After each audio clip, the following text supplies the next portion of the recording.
Nice. All right, I'm done. Don't work for me. Browning high power. Here's my latest purchase, as I showed you earlier. Let's squeeze off a few rounds and see how she does.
Alright, let's get to know our friend, the Browning High Power, a little better.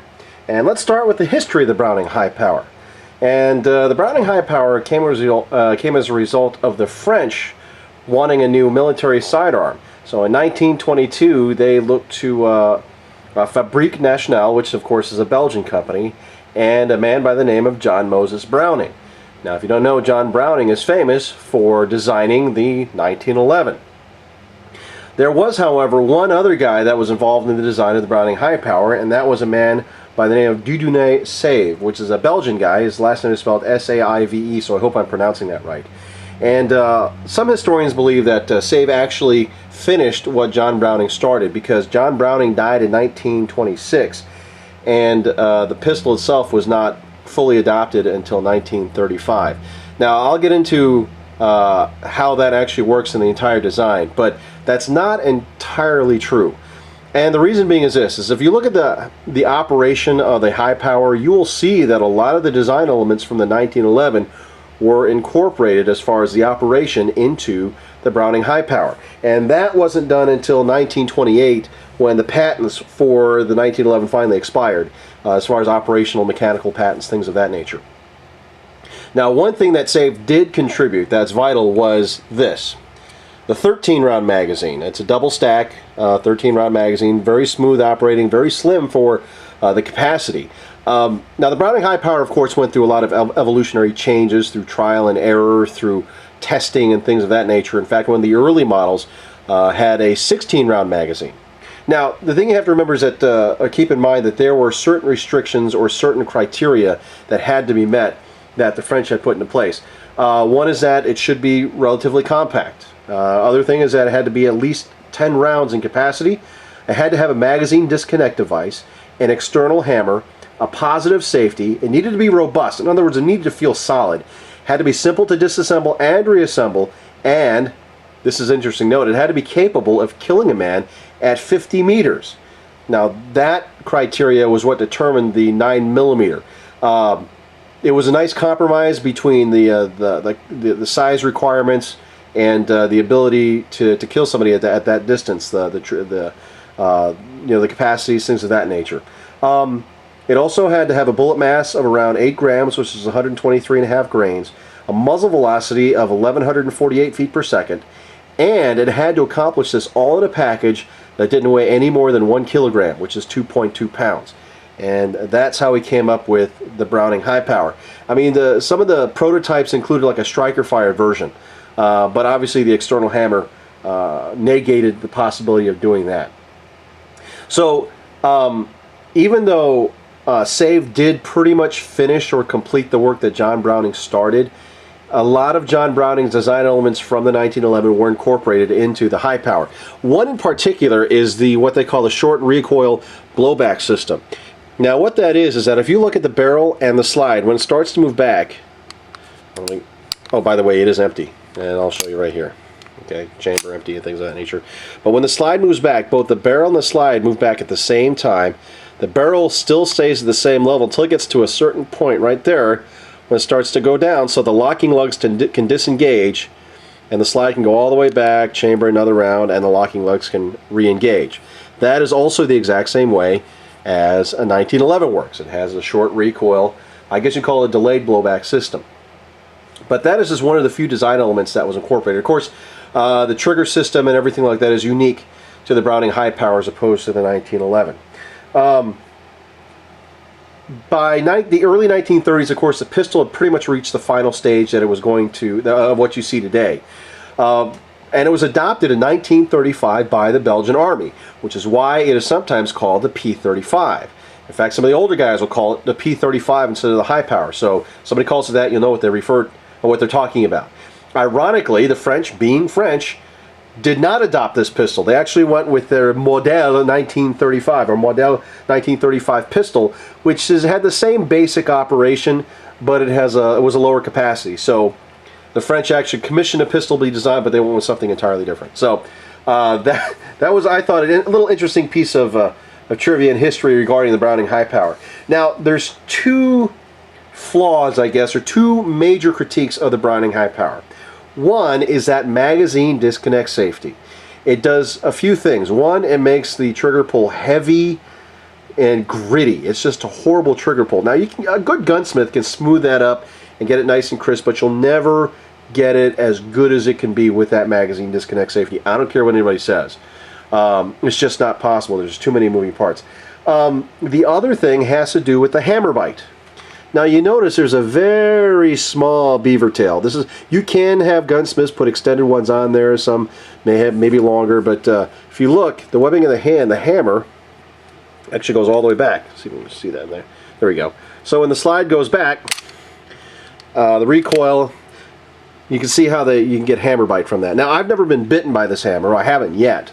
I have felt the hammer and it's scratched me up a little bit, but it's never bitten me. But that is one of the things I will end up changing, is I'll put a rounded hammer on the back of that. The other thing is probably going to be the grips. I mean, these are nice grips and everything, but I just don't like the feel of them a whole lot. So those are the two major critiques, but they're easily remedied. And I'll tell you about the second remedy here in a second. Now, another thing is that it had to be, remember, it had to be easy to assemble, or disassemble and reassemble. Let me show you how that's done. First, of course, you have to make sure it's empty. And then here's your safety, and that fits in that notch right there. Okay. Then you have the second notch right here, and that is for the takedown. Once you have it back in that position, push up the magazine or the slide release, and you just push it from the other side. Pops right out. And you then carefully take the slide off, and then the recoil spring comes out, and the barrel. And you have the slide. One thing that some people will take note of is that the modern barrels are what they call two-piece barrels. You really can't tell, but this barrel really is two pieces. The first piece, or the main piece, goes from about here where the lug down here ends to the end of the barrel, and then the chamber, this part of the chamber back, is another piece that are welded together. Sometimes you can see the weld line. You can't really on this one. And up until about the 1960s, they were one-piece barrels, but since then they've been two-piece barrels, and there hasn't been a problem.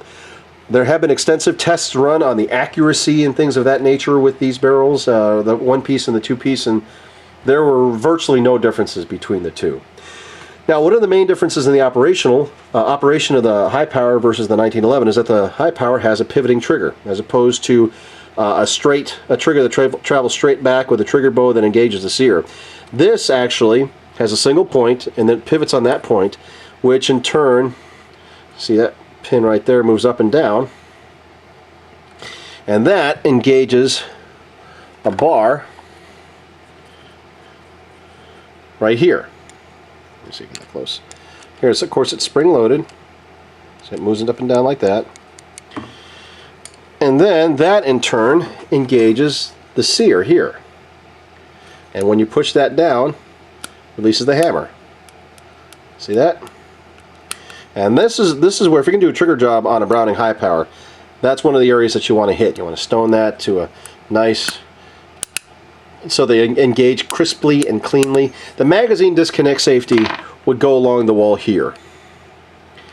Okay, and somehow I don't have one to show you because this didn't come with them. I bought this used. Let's go ahead and put this back together really quick. And putting it back together is just going back in the opposite direction, basically. Very easy to do. And then you slide stop back in. There you go. So that's the basic operation, the history of the Browning high power. Let's get into the specifics of this high power. Most high powers you see are going to be either that high polished blue or standard blue finish, or even that dull black or the black matte finish. This is not stainless and it's not nickel. This is what they call their silver chrome. It's a hard chrome finish. It's a brush kind of brush matte chrome finish. Very, very durable. And the Browning high power practicals came with that, or that's the silver chrome finish is most recognized with that particular model pistol, the high power practical. The main difference between that and this is that in the practicals it was the frame that was, I believe it was the frame that was black, and then the slide that was hard chrome, or the other way around. Maybe it was the frame that was chrome and the slide that was black. I can't remember, but it was a two-tone pistol. This is not a two-tone pistol, as you can plainly see. They did a run in the 90s where the whole pistol was silver chrome. They did the gold-plated Pimp My High Power trigger, and that's factory, by the way. The Packmeyer grips are factory grips. Came with adjustable, high-profile sights. I've seen different sights on pistols like this. It's not exactly a rare pistol. It wasn't a limited edition that just didn't, they ran for, I don't know, 8-10 years. There's just not a whole lot of information on this particular setup. I don't know if it was an option from the factory or if they were a catalog model. I'm sure they were a catalog model. But yeah, that's pretty much all I know about this pistol. It was built in 1993, as I said. And the way you can tell is on the serial number. And yes, you're going to get to see my serial number. All right, that 245, that indicates that it's a 9mm pistol. Then the NX, that's where you get the 93 from. If you go to the Browning website, you'll find a chart for the Browning high powers that will tell you what these letters stand for. The N is a 9 and the X is a 3. So if you are hunting for Browning high powers, you print out that chart and find out what year your high power was made and whether it was originally a 9mm or a 40. Just a nice little bit of information to have. But people will say, well, that's nickel-plated, or I thought they made nickel-plated pistols. They did. Browning did a very limited run of nickel-plated high powers back in the 80s. I want to say the mid to late 80s maybe. Somebody may be able to correct me on that. So that is a rare high power. These aren't extremely common, but I wouldn't say they're rare. They're out there. There's just not a lot of them out there. Retail value, by the way, on something like this is probably about $1,000. Especially these days, maybe more, depending on what kind of, where you are, that sort of thing. So the thing to note about this particular one is that the magazine disconnect safety obviously has been removed because it wasn't in there.